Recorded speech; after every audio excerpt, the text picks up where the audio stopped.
Wajar atau tidak, usaha berkenaan sebenarnya membuktikan kerajaan mengambil serius pandangan anak muda.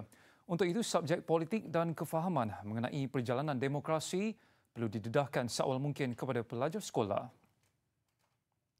Menurut Presiden dan Naib Chancellor Universiti Selangor Unisal Profesor Dato' Dr. Muhammad Rizwan Usman, pendidikan demokrasi di peringkat sekolah masih belum menjurus kepada kefahaman politik dan kesannya akan mempengaruhi bakal pengundi yang berusia 18 tahun. Untuk membolehkan pengundi mengundi dan memahami proses pengundian ini, mereka harus mendalami, harus diberikan pendidikan demokrasi. Tetapi persoalannya, adakah Malaysia melalui sistem pendidikan kita memberikan pendidikan demokrasi kepada generasi muda? Persoalannya, seperti yang nyatakan tadi, mereka mengundi kerana ikut-ikutan ataupun terpengaruh dengan media sosial, bukan berdasarkan kepada kefahaman.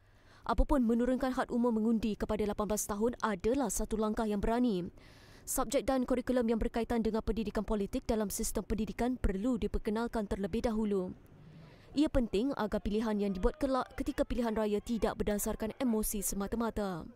Dengan pembinaan pemikiran daripada kecil atau daripada usia sekolah rendah, sekolah menengah dan seterusnya sekolah menengah tinggi, ini akan memberikan peluang kepada pelajar ini untuk memahami politik dengan lebih mendalam, bukan berdasarkan pada emosi ataupun bukan berdasarkan kepada pengaruh yang mempengaruhi untuk tujuan jangka masa pendek, tetapi mereka boleh berfikir untuk jangka masa panjang.